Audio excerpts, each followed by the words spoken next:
Good morning, this is the Eager Beaver Show. You are listening to a True North Eager Beaver Media Podcast.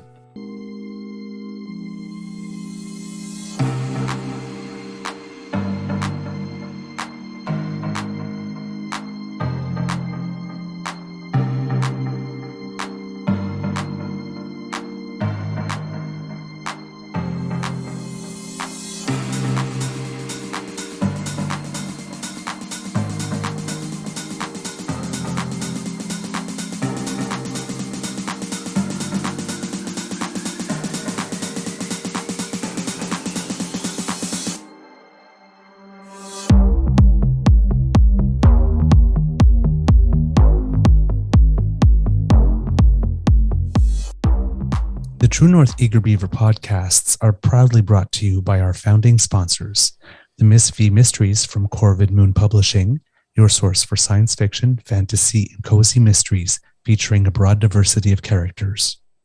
CanadianTarot.com, your uniquely Canadian online eclectic tarot community and forum, and the Pepper Master, hot pepper sauces made from fresh farm ingredients to thrill your taste buds and expand your mind.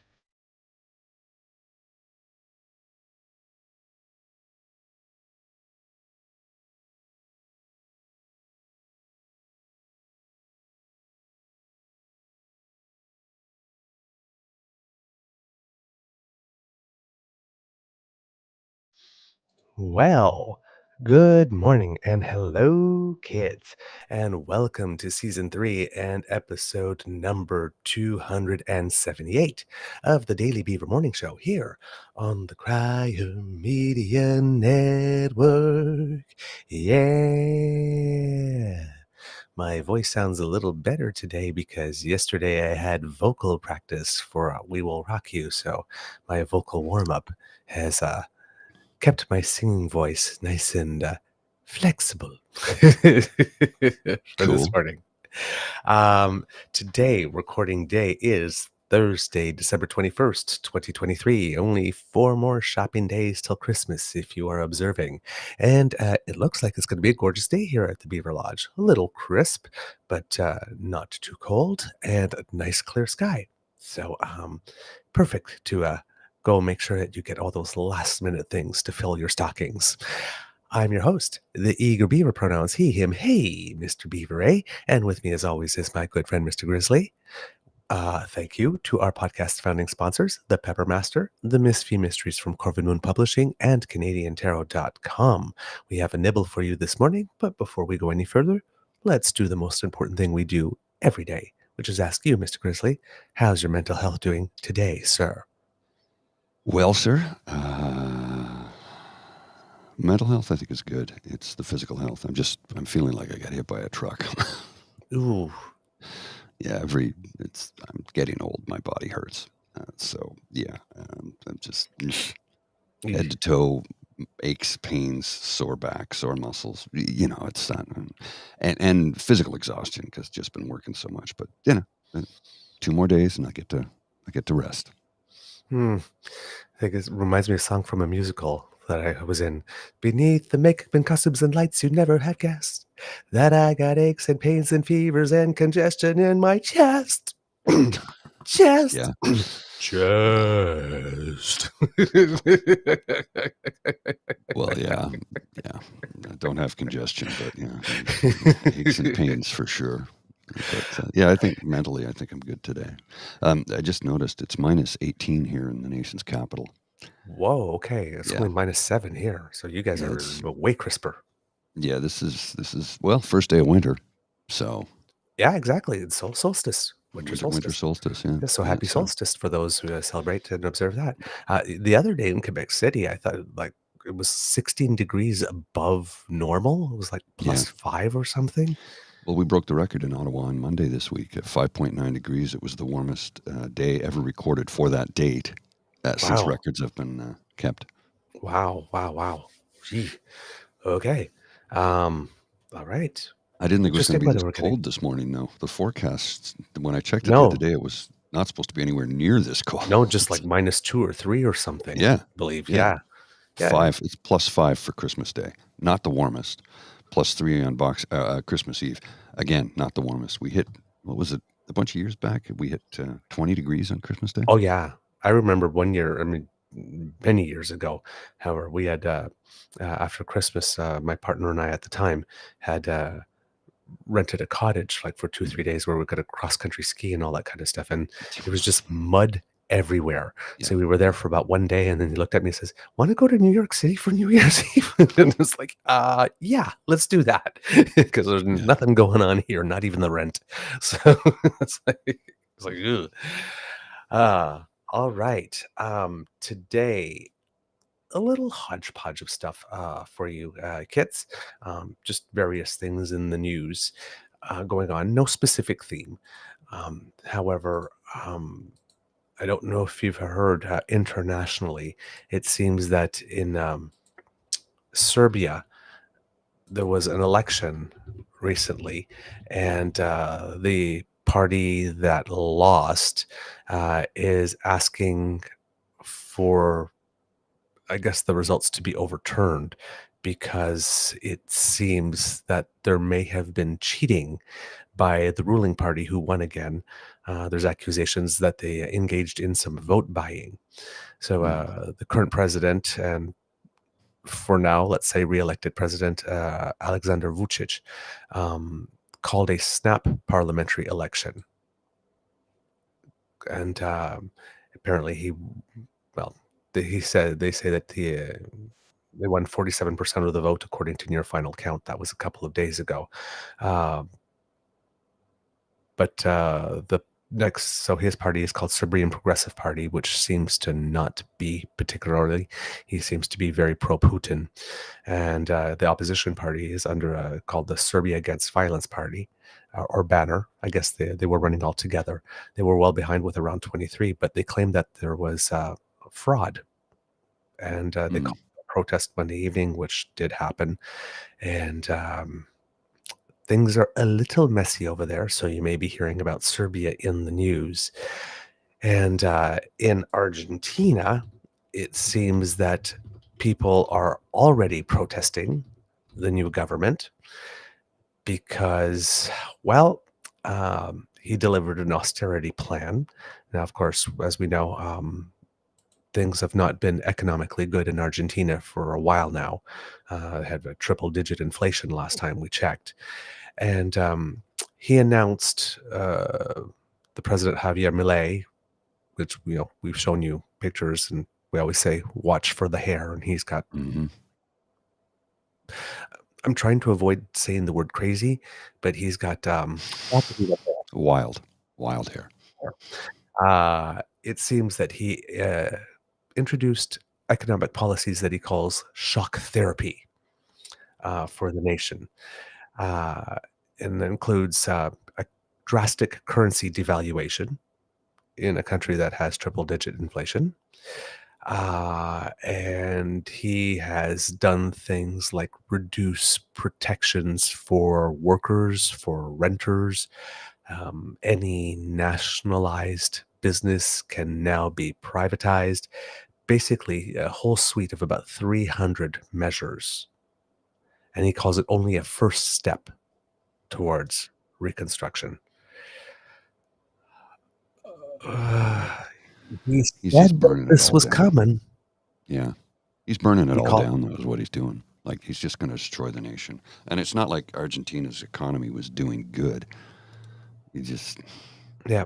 So according to the BBC, it says last week the government weakened the value of its currency by more than 50% against the US dollar. The exchange rate was cut to 800 pesos to the US dollar from roughly 391. Since 2019, Argentina has been keeping its currency artificially strong by strictly controlling the movement of the currency, and that helped drive demand for the US dollar on the informal currency market, which saw the peso trading at much lower rate than the official level. So that's why he says he's doing that. But according to the BBC, wow, the inflation is now over by about around 150% over last year. And it has low cash reserves and high government debt, while 40% of the population is living below the poverty line. So, yeah, major protests. It's almost, I mean, we kind of knew this was going to happen based on what he was saying during his campaign. But this is pretty fast Hmm. to start protesting a government. Of course, we saw that in the United States after Trump as well. Basically, as soon as he was elected, we had women in the pink hats protesting, and then it just got worse from there. Then we had a whole bunch of lawyers and stuff protesting when he was trying to impose his Muslim ban right off the bat as well. There were protests at airports and stuff. So again, there seems to be a script when you elect someone like this. You elect someone like this, and then they try to shock you into submission, and then everybody starts, well, not everybody, I'm guessing, but a whole lot of people start rising up. So if you're watching the news, those might be two international news stories in addition to what's going on in Israel and what's going on in Ukraine that might be filling your screens over the next couple of days. Get Kit Saucy going. Isn't Argentina the place where Russians are leaving to have babies and where Nazis ran off after World War II? Trying to remember history without caffeine is dangerous. I think you may be correct there. I do believe that Argentina was a place to which former dictators and stuff did run for a time. It's you gotta feel like when we're saying democracy is fragile, there are Yes. some people that want to win who will do anything to win. And when we're saying, if you want change, don't just vote for change. First ask change to what? Change for the sake of change. I'm just tired of the guy. Let's change. You got to be careful what you're getting. Ontarians know that. Huh? Doug Ford? Oh, yeah. Yeah. The same. You wanted change from Kathleen. Look what you got. It wasn't good. So, yeah, not good at all. So just keep your eyes open for that. What else do we have for you today, my friends? Yes. The First Nations of Canada, particularly out on the prairies, are calling on Ottawa to redraft a proposed new clean water legislation because they are claiming the bill is not doing what it intends to do. The bill is supposed to ensure safe drinking water and wastewater services in their communities, but there are two groups representing more than 100 First Nations in two provinces who have reported to CBC News that they can't support the bill because it's, quote, too lax and could leave their people on the hook for problems with water treatment. This is really interesting because all of the new water treatment services that have been built over the past years have come with this agreement that the federal government will provide training and also provide funding for the continued maintenance of these. But this seems to be almost the opposite. Chief Rupert Manine of the Tall Cree tribal government, which is based about 500 kilometers north of Edmonton, is quoted as saying, basically, Canada has given me a broken down old vehicle. I'm not in any way going to take on something that's all broken down and take the liabilities on that come with it. I'm not quite sure why the bill would have been written that way, because it seems to go against everything the government said that it has been doing for the last 8 years and what it had intended to do. And this discussion was had when it came to making sure that the reserves had the potable drinking water, and it seemed to have been resolved. But according to Norma Large, a policy advisor to the Chief Steering Committee on Technical Services, which represents 47 First Nations in Alberta under Treaties 6, 7, and 8, quote, the bottom line is that this bill is not meeting the mark. The proposed law is meant to protect freshwater sources and establish minimum national drinking water and wastewater standards in First Nations, to create a new First Nations-led water institution to support communities and provide sustainable funding for maintaining water quality. So it seems the objectives are good, but that the bill is not written in a way that would achieve those goals.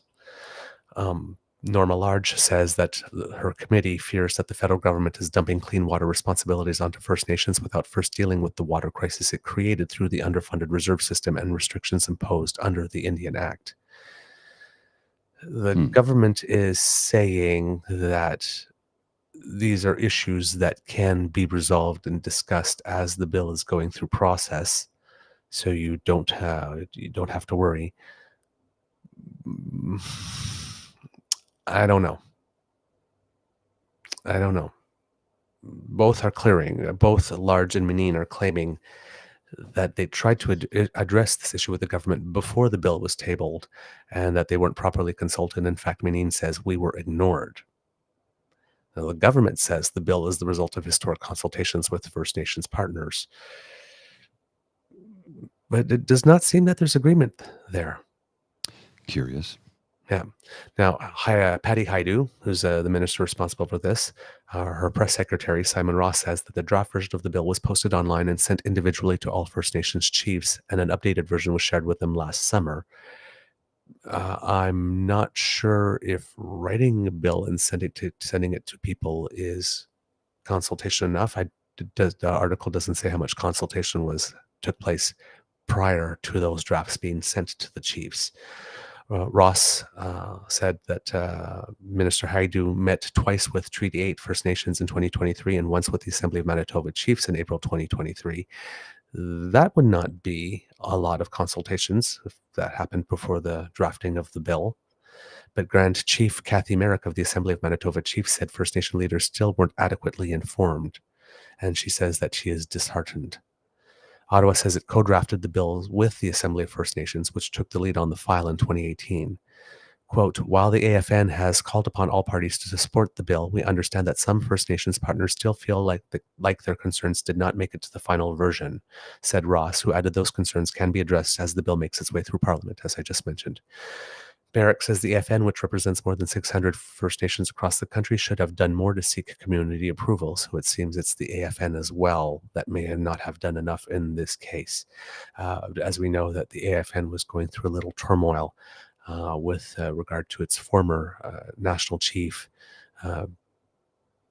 basically being removed from her position by the council, and a new national chief who has been brought in. I believe her name is Cindy Woodhouse, who was elected as the national chief on December 6th after a vote that went to 6 ballots.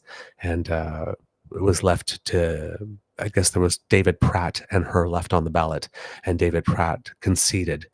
This also led to some people within the Assembly of First Nations to say that Cindy Woodhouse's vote was not legitimate because the person has to win at least 50% of the vote, and on the final ballot nobody had got 50% of the vote, and Woodhouse won by David Pratt conceding, not by having another round of voting that reached the 50%. So I don't know with regards to the organization what that means, or if it sets the basis of an actual grievance on that level. But that took place. So there was some transition there. I don't know if that could have affected the level of attention that the AFN could have given to this issue at the time. But it seems that the fault, according to the nations that have concerns, because I don't want to say complaining here, have legitimate concerns, extends not only to the government, but to the AFN as well. I hope that this can actually get resolved during the process. Pimikamek Cree Nation Chief David Munius says that First Nations need proper infrastructure and resources to ensure they can produce safe drinking water. He's quoted as saying, right now we don't have that in place, and his community is located more than 770 kilometers north of Winnipeg. Those who have concerns say that the bill uses the term best efforts to describe the government's obligation to ensure access to safe drinking water and funding, and they claim that this language is inadequate. Best efforts are not good enough. Essentially, you need to do it. Chief Alan Adam of the Athabasca Chipewyan First Nation in northern Alberta, approximately 700 kilometers north of Edmonton, is quoted specifically as saying, best efforts is not strong enough. It has to be concrete. So it's almost like a Yoda thing, right? So do or do not, there is no try. It seems that way, yes. Yeah. And Or do not. There is no try. No, that was Kermit the Frog. But and Chief Alan Adam says specifically, no shortcut should be taken when it comes to safe drinking water. When you turn your tap on in the city, we should have the same assurance that the tap water is good for us on the reserve. He is right. Mm-hmm. Oh, yeah. No question. He is right. Absolutely right. So that is going on, kits. Do you have anything, Mr. Grizzly? Couple of little things. I have a very strange tweet from Angus Reid, of all people. Ooh. I don't. Yeah, I'll put this on the screen and read it to you. I'm kind of like, dude, this is not smart of him to say this. So, we're all supposed to be driving EVs in the 2030s. Imagine the performance of an EV in midwinter Winnipeg. And then there's immigration, 1 million newcomers in 23. Was there a debate about this level? What kind of alternative reality exists in Ottawa? Government and opposition? And the very first response is from Markham Hislop. I like him. I do too. Maybe delete this dumb tweet. Battery energy density is rising 7% per year and set up for a step change with solid state and other innovations. Chinese EV makers are about to release a 1,000 kilometer range batteries. So if in 2035 an EV in the PEG loses 50% charge, no big deal, right? Mm-hmm. I'm like, as a pollster, it's a really bad take. And I mean, if you go to his Twitter page, he's like, sociologist, PhD, prepared to put my own spin on the unfolding dynamic, dyslexic, sorry. Views mine, not angusreid.org, which routinely polls Canadians. But the thing is, dude, you are the face of the company. To say something as ridiculous as that, how am I supposed to take you seriously? Yep. Well, and that's the thing that a debate that's been coming up a lot. Journalists, politicians, owners of polar companies, heads of organizations, when a Twitter account that sometimes makes my eyes open wide is David Jacobs, who apparently was the president of the Ontario Association of Radiologists or something. Mm-hmm.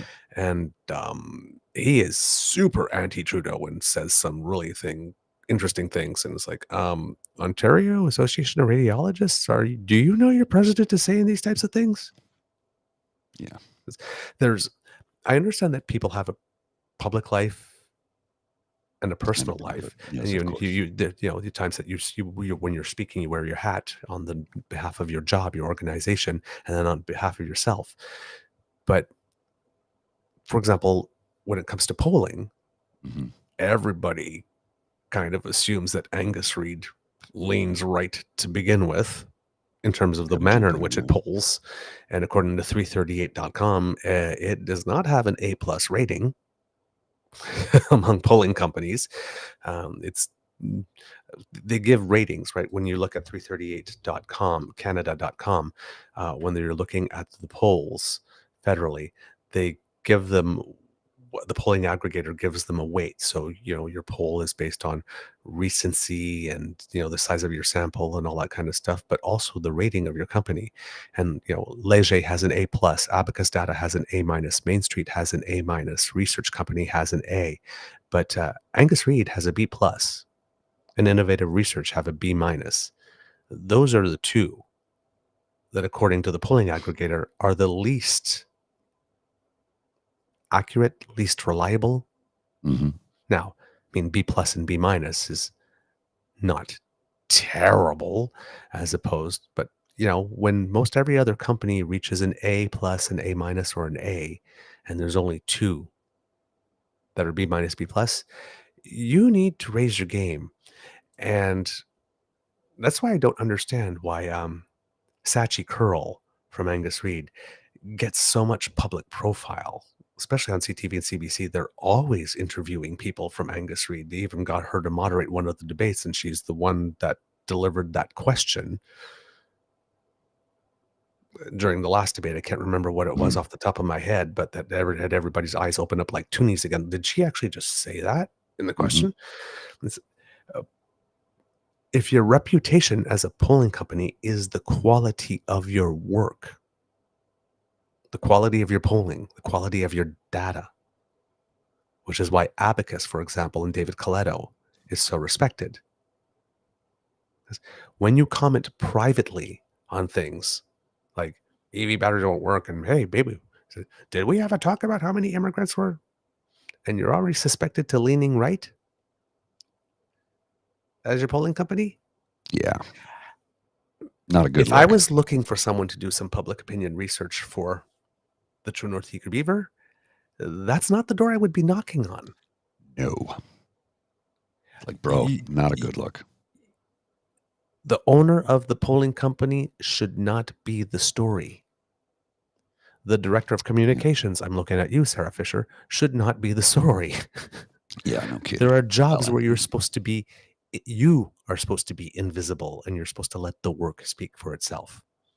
You're not supposed that. I mean, Journalists, right when you make private commentary on your feed. Now, of course, there's a balance, right? You want people to know you, which is like, for example, why we share a little bit about ourselves and we do the podcast. We want people to get to know us as people, so that you know when we report stuff on this show where we're coming from as human beings. But if on my personal feed I was like, all you damn white people and always oppressing us like this, and now all you drunken natives and all you and then when I come and report about drinking water, how can I take you seriously if you did that, right? But you need to be consistent across your platforms. Yeah, that's your brand, because the bias otherwise shows. And you can't say, well, my personal views have nothing to do with the company that's named after you. That's what you're saying. Yeah. You may want to pump your brakes, Mr. Reed. Yeah, just a little. In other bad takes, I'm going to show you something from the Toronto Sun, and then I'm going to read a comment about it. So I'm going to put this on the screen. It's a editorial cartoon, and it's done in really bad taste. Ooh. Oh, way to go, Toronto Sun. You've managed to 1, insult Ukrainian dignity during their existential struggle for survival, 2, perpetuate anti-Semitic stereotypes, and 3, advance Putin's propaganda efforts, all in one cartoon. Real slick. Okay, to describe it to the kids who are listening, it's basically Volodymyr Zelenskyy and Joe Biden walking down the hallway. We see them from the back. Biden's got his arm around Zelenskyy. Zelensky's wearing his military jacket uniform. It's written Ukraine on the back, and you see his profile from the side because he's looking at Biden. They drew his really nose. His profile there. He does not look like that. It doesn't look anything like that. I get it's a caricature, right? But that he doesn't look anything like that. They made him darker. Yes. Than he is as well. They almost made him look Arab. Yes. And he's basically lifting Biden's wallet out of his back pocket. Way to go, Toronto Sun. We know exactly who you are. When people show you who they are. And also tropes, right? Because Zelenskyy is Jewish, and Jewish and money. Yes. And then they gave him a giant nose that he doesn't have. Like, this is beyond. Wow. Yeah. Yeah. This is in the Toronto Sun. I saw this morning, and I'm like, is that real? Oh, it's real. And here's the thing. I saw a digital version. This is a photograph of the image from the paper. Like, Adrian Batra, editor-in-chief, you might want to have a look at what you're doing as an editor, because that was whoa. Wow. I'm speechless. Yeah. Whoa. Mouth agog. That is terrible. Well, and here, don't forget the ageism. And let's take another look at this for a second, if we shall. And here's where the ageism comes in. Joe Biden is not bald. No. Yeah. Joe Biden has a lot more hair than that on the top of his head. They show him as bald in the back, and he's not. Sure, his hair's thin, but he's got a full head of hair. So the Toronto Sun just reached a new low. And there's one idiot. How on earth is this anti-Semitic? Oh, like, really? Really? Really? Where have you been the last 80 years? Like, well, Wow. That is, you just destabilized me. That is so bad. wait till you see I'm this sorry, I next should thing. not be laughing, but that's, Wait till you see this next thing. it's a laugh of embarrassment. I'm embarrassed for the son and whoever. Whoa. Ever notice that all the most diabolical villains throughout cartoon history all share the same distinguishing features? Yep. Hooked nose. Yeah. Weird teeth. Rubbing their hands together, Yep. like diabolically. Yep. You And got then- Sam Snidely. You got Gargamel there. You got. Wow. Wow. That is so horrible.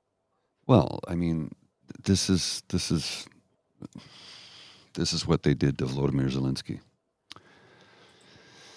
This altered anti-Semitic image of a stereotypical plotting Jews appeared in a blog article that asked if American taxes would replenish the coffers of Lehman Brothers. The original image is from a white supremacist website. I mean, Toronto Sun, get your shit together. You have sunk to a new low. I don't. And somebody's like, it's like, how on earth is this anti-Semitic? Okay.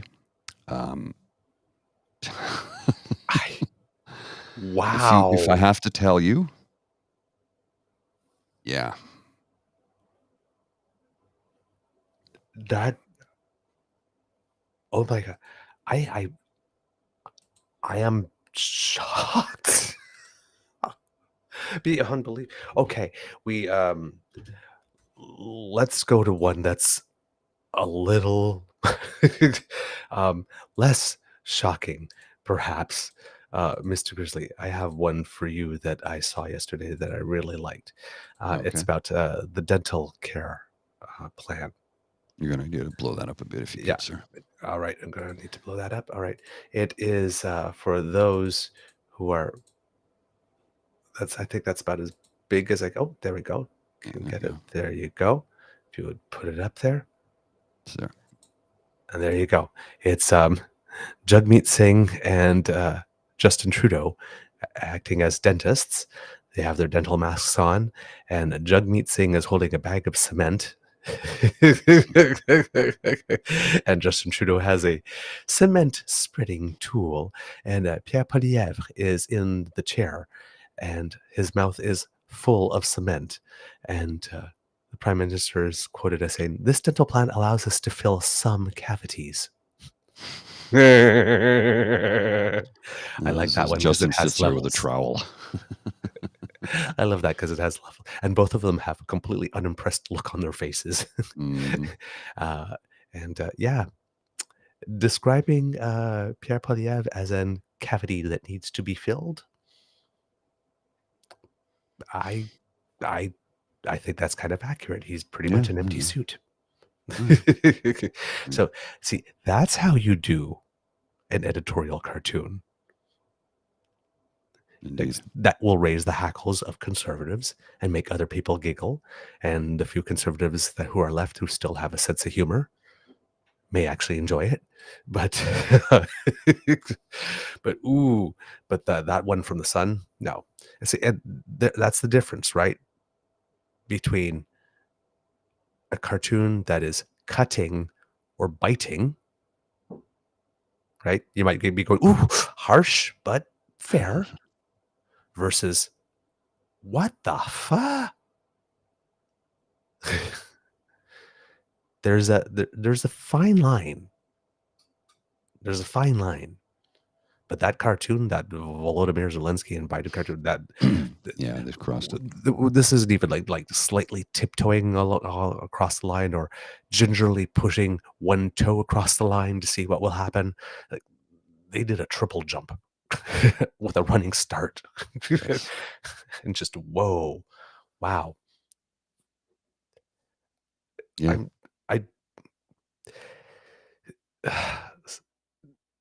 there's a movement there, as nasty as you want to be. People are doing it. They're indulging in it, and it's not a good look. It is not a good No. look. Well, in other news and commentary regarding Pierre Polyev or PeePee or Skippy the Wonder Pigeon or Skippy or Jeff, as his real name is, I'm told. Jeffy Pop.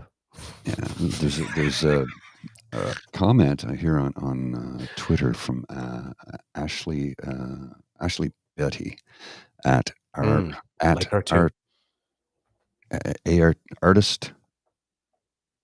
artiste Ashley, ArtisteAshlei. I follow her. And her commentary is, as a queer person, the rhetoric and hatred that Pierre Polyev is currently spewing about the 2S LGBTQ plus population is worrisome. I would no longer feel safe if he were ever elected as PM. She is not alone in that statement. I know a lot of people who have said basically the same thing, including you, sir. Mm-hmm. Oh yeah. I don't think I can pull it up quickly because I don't remember the title or the tweet to which I referred. But yes, he gave an interview, I believe, and it was To Rex reported in the Murphy? National Post. Yeah, to Rex Murphy. Thank you. And in it, I think he's decided to go all in on the anti-rainbow stuff. Because he tried to make us believe that he didn't read the T-shirt, right? And he did tell us that he was going to get back to us on what it was he was going to do to celebrate our freedoms as rainbow people, to live and love the way we do. Has he gotten back to you yet? I am still, when you have like two sisters and one's very popular and one's a little more homely and bookish. I'm the homely, bookish sister on prom night, still at home in my dress, waiting for the phone to ring to see if somebody's going to ask me to go. He never got back to us. He just ghosted us. I found the article here. Polyev doubles down on parental rights, pitches disaffected NDPers in Rex Murphy's year-end National Post interview. Conservative leader Pierre Polyev says he maintains a commitment to, quote, parental rights, not a thing, and again, which parents? Clearly, it's only the parents who agree with you, because the parents who don't, apparently, they don't have rights, right? If we're talking about parental rights, it's supposed to be the rights of all parents, those who agree with you and disagree with you. But we don't talk about the ones, right? It's just only the rights of parents who agree with us. And he feels the same way about Indigenous people when it comes to oil and gas, right? He says, what about Indigenous people who choose to have oil and gas?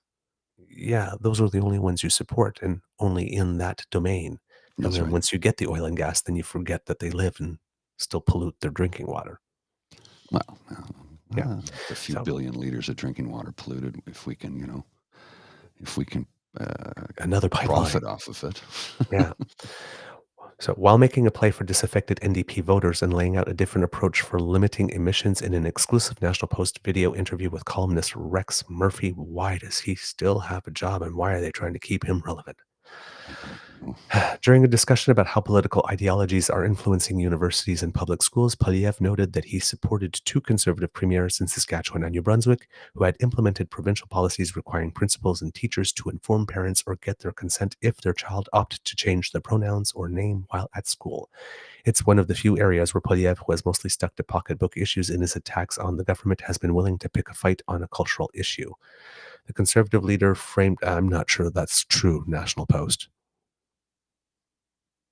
He's calling everything woke all the time, and always saying leftist radical ideology and stuff like that. I'm not sure that the trans issue is one of the few. That's doing a lot of work there in this article here.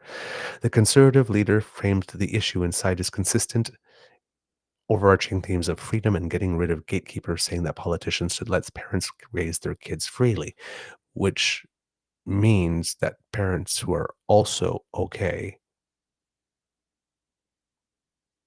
with children determining for themselves how it is that they would prefer to be referred to right? Isn't that a freedom?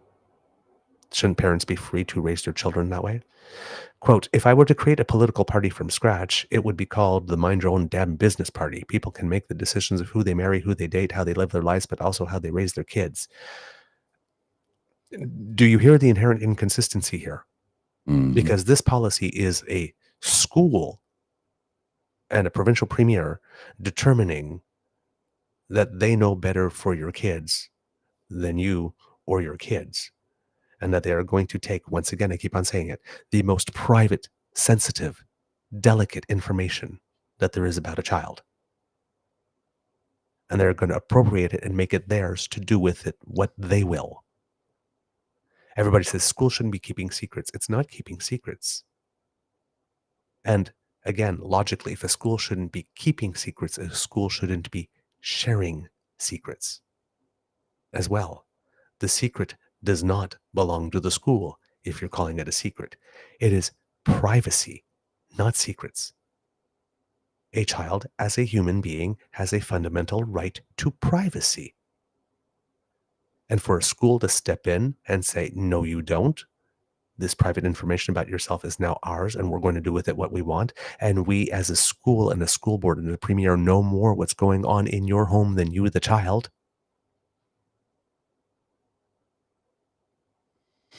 If we're talking about the mind your own dad business party, why are the premiers in the schools not minding their own dad business with regard to a child's gender identity?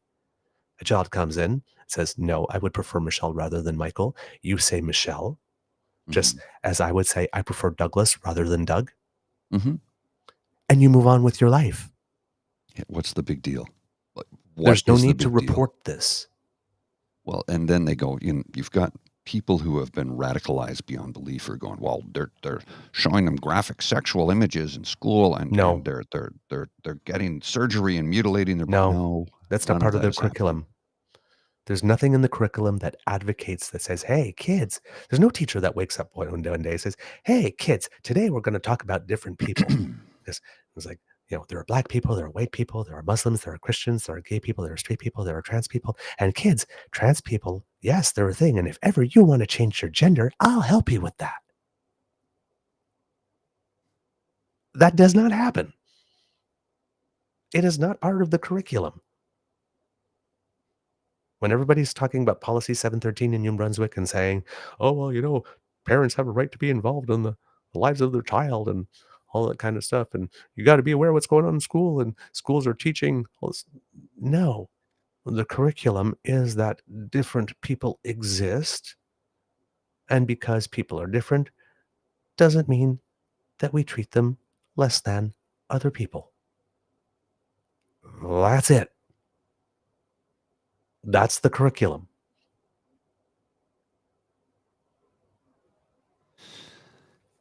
It's like, come on.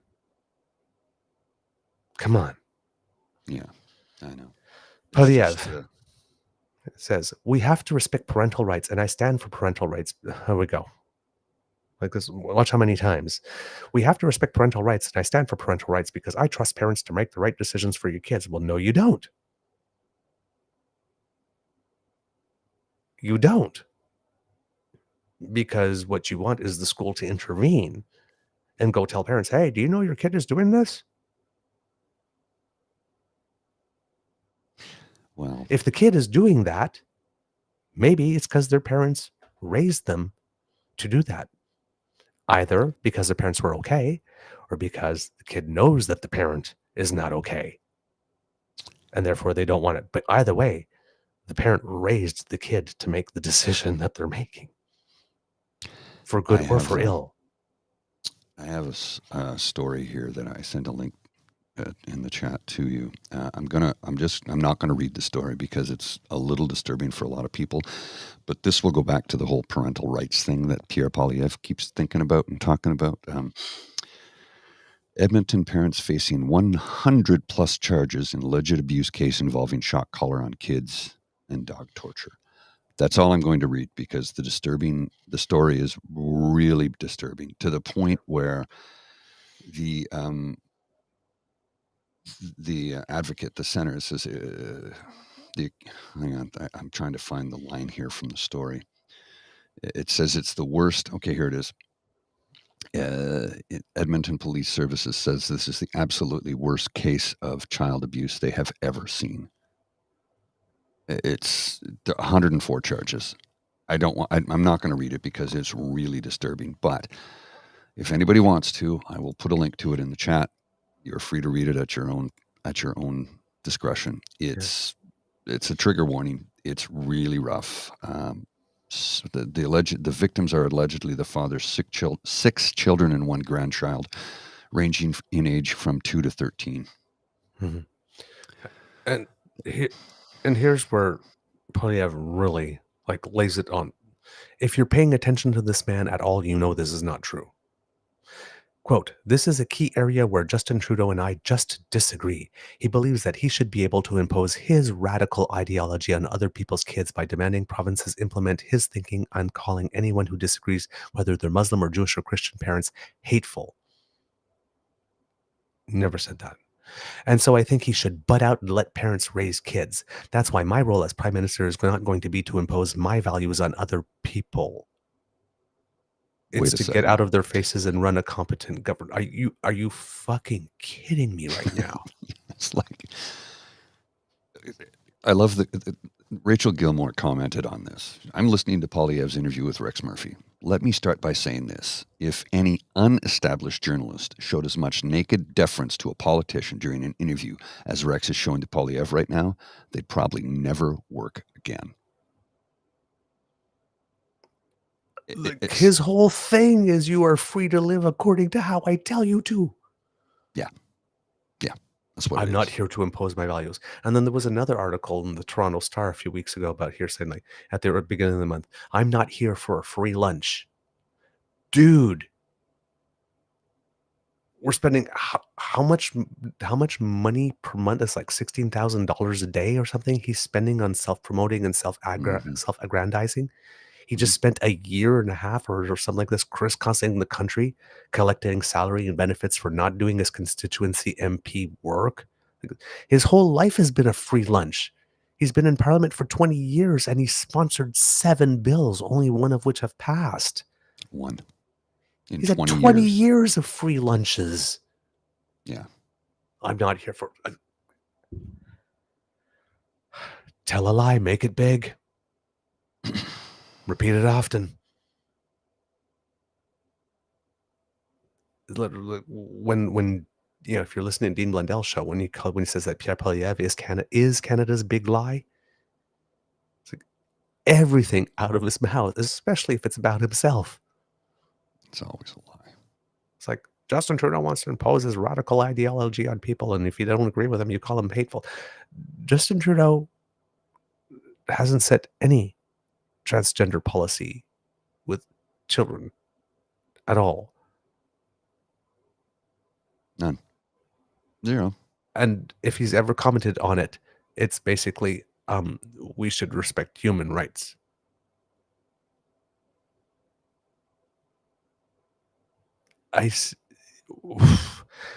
You can't. I've made the analogy before.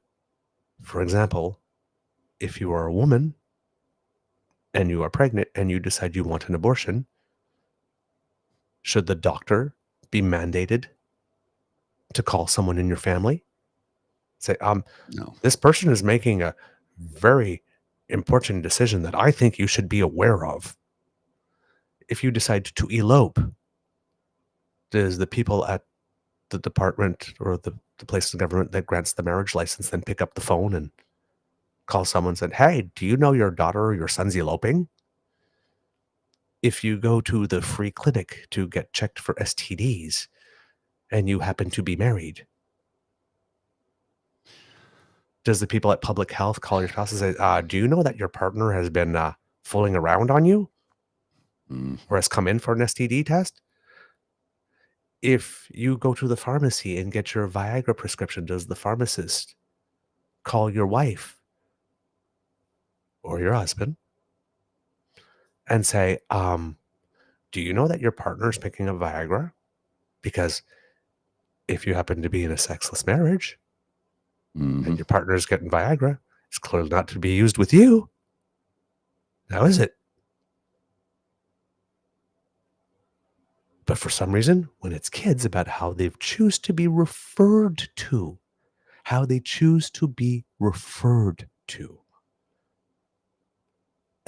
the most fundamental, oh, a little kiss, hello, the most fundamental thing, your own identity. Right? When I was on Dean's show, I kept on saying, it's like, no, it's Douglas. Hey, Doug, no, it's Douglas. Hey, Doug, hey, it's Douglas. What the hell, man? I've told you 5 times it's Douglas. Why are you insisting on calling me Doug? What's your problem? Who was that? No, I'm just saying that was an example I was giving. Right? That's when you when you keep on telling somebody what your name is and they keep on insisting on using the wrong name, at some point you're going to turn around and go, hey, what's up with that? Why are you being weird? This is like she, no, he, she, no, he, she, no, he. What's your problem? It's like the most fundamental. It's entry level respect. Call me by my name. Refer to me by my pronoun. Wasn't that the name of a film? Call Me by My Name? Yes. But it's like it's before Respect 101, whatever comes before that, that's what that is. And they have a problem with that. And it's like, well, because you're under 16, you can't possibly be aware of yourself. Like, there are children under 16 who go to court to emancipate themselves. There are children under 16 who have more say in medical decisions with when they're getting treated for leukemia than they're being given right to be referred to. Words. Just using words. Yeah. And here's come on. How difficult is it for you to show respect to another human being by calling them the way what they want to be called? Especially a child. How is that difficult for you? If you have a problem with that, you need more therapy than I do. Because come on. How many children play pretend? It's like, Marco, go do that. It's not Marco. I'm Sir. Okay. Sir poops a lot. How about you say, thank you? Because we indulge children all the time on that type of stuff. Now, I'm a princess. Oh, okay. Hello, Princess Maggie. Right? But it's Michelle, not Michael. It's John, not Jean. Now we have a problem? Come on. Come on. Yeah. Come on. So if you have a problem with it, just imagine the kids are playing pretend and imaginary and run with it. If you really think it's a phase, run with it. They'll grow out of it. Why do you need to involve the state? It's just... Well, and like Cassie pointed out, there were 18 letters in Saskatchewan that prompted Mo to come up with his plan. 18 letters. And I'm wondering, I think it was Reed that said, I wonder if that was PBCC who can, help that letter writing camp. 18 letters, and they're going to change the rules for everybody. Well, actually, let me rephrase that. They're making rules for everybody that nobody asked for. 18 people. There's 1 million people in Saskatchewan. 18. Come on. Yep. Got Kid Saucy here. There are saying these are the same people who do not see children as people. They see children as extensions of themselves to be modeled and shaped for their own failed ambitions. Boom. Yeah. Boom. We got to wrap her up. I got to get into the office. We can have a long show tomorrow, but I got stuff to do today. I do want to drop a little thing on you here. And okie dokie. Who could have seen this coming? Canada's healthcare system overwhelmed with steep rise in respiratory viruses and low uptake of vaccines.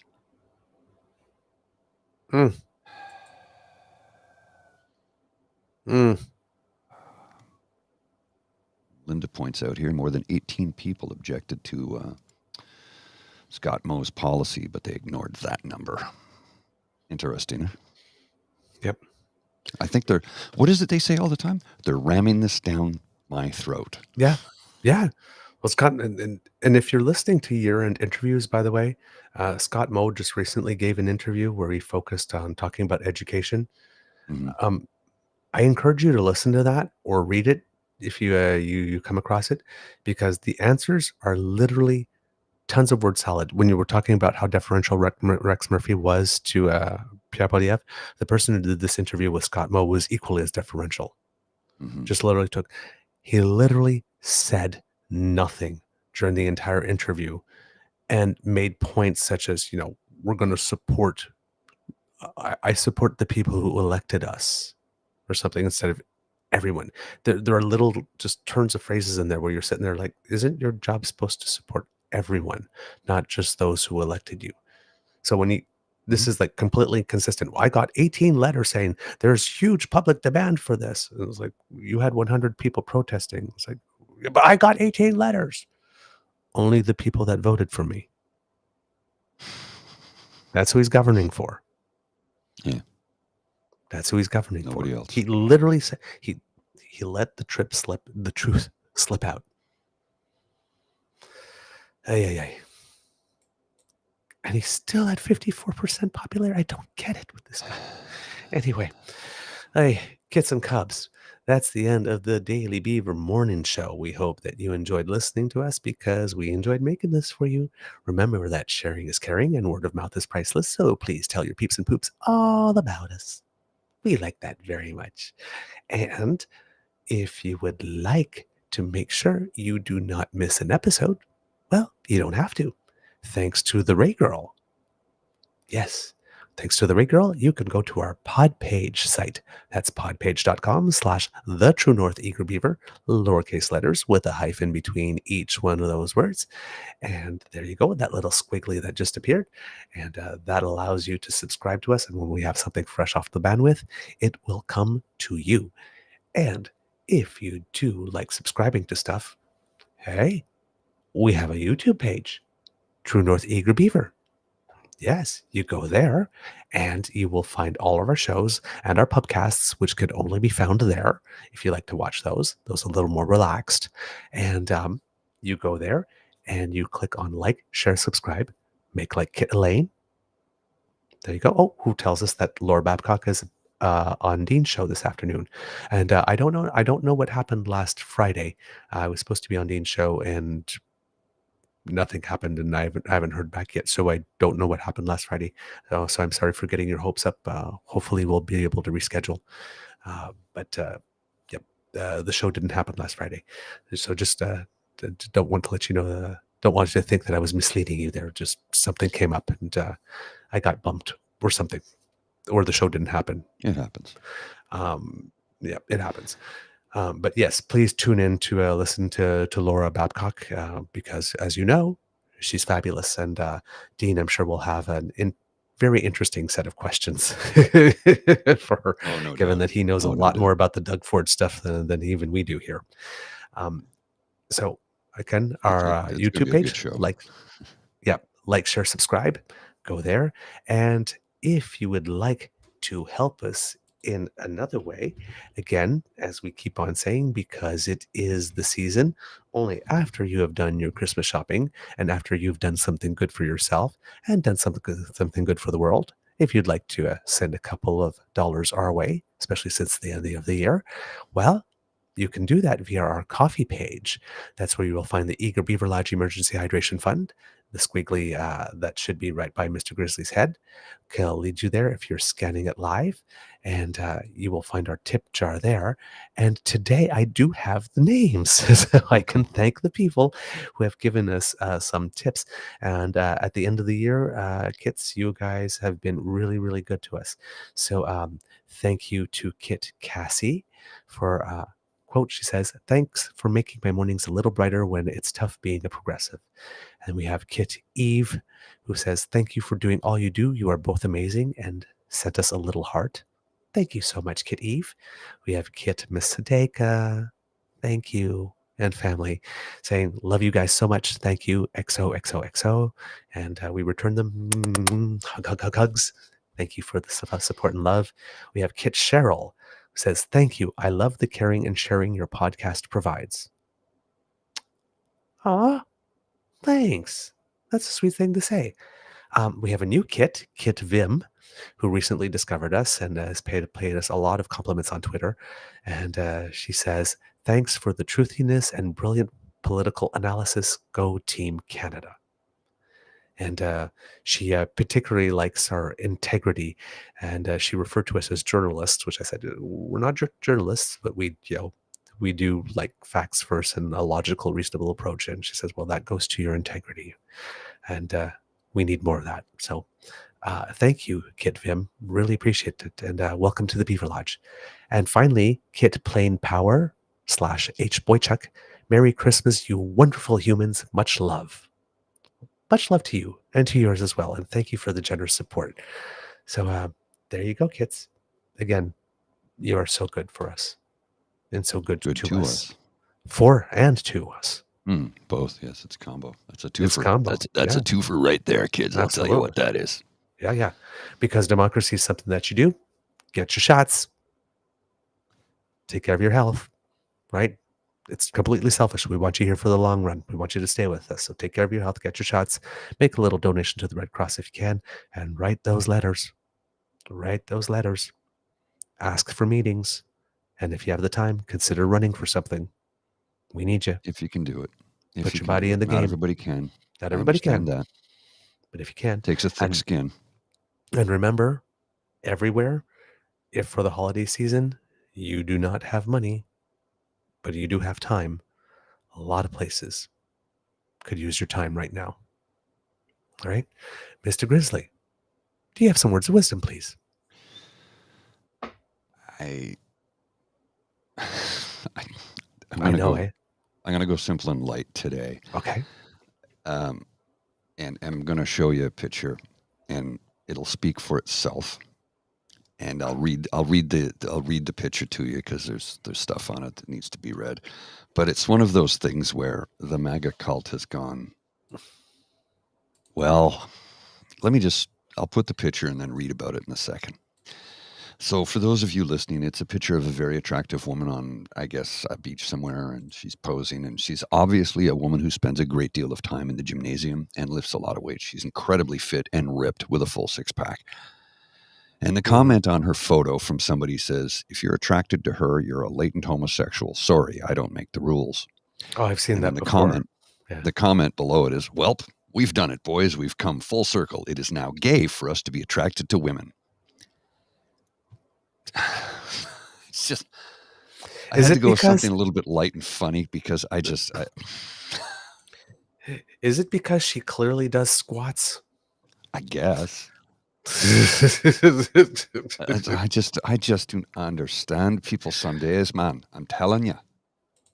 People are weird, man. Especially like I keep on saying it, kids. Repression makes people say and do weird shit. So let your freak flags fly. Yeah. Wow. Okay, Mr. Grizzly, roll the credits, please. Good morning. This is the Eager Beaver Show.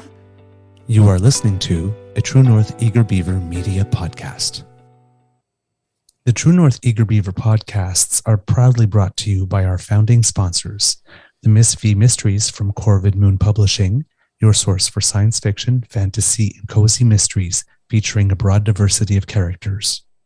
CanadianTarot.com, your uniquely Canadian online eclectic tarot community and forum, and The Pepper Master, hot pepper sauces made from fresh farm ingredients to thrill your taste buds and expand your mind.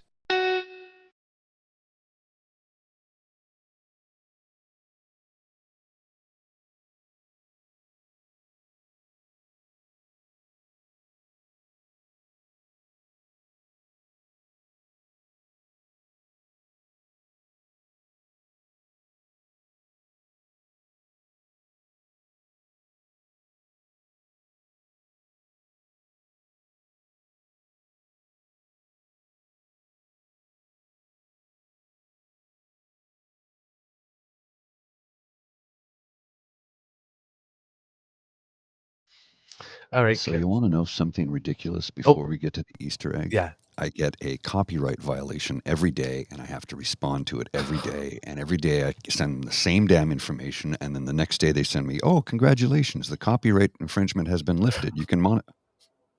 And each time I go, "Why do I have to do this every damn day? We're on 5 days a week. There's the same music at the front and the end. It's paid for. It's licensed. Stop doing this." And I have to do it every day because the algorithm flags it. It's just, I thought AI was supposed to be intelligent.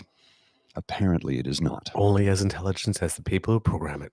I guess. So your Easter egg, sir. Yes, this comes from Mr. Otter, Ryan Lindley. He stumbled upon this, and I think this might be your Queen Beaver's actual theme song. Well, it says, if you're looking for a good reply when you have no words, I have the solution for you right here. Let's have a listen. Bitch, I don't play. I'm petty and I'm known to throw shade. Hating a hoe. Please just go. Don't get cute. Just walk away.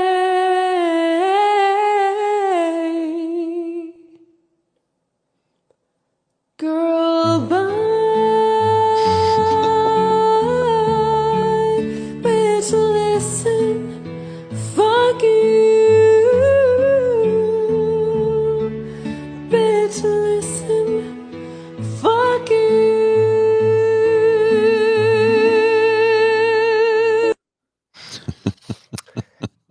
Yep.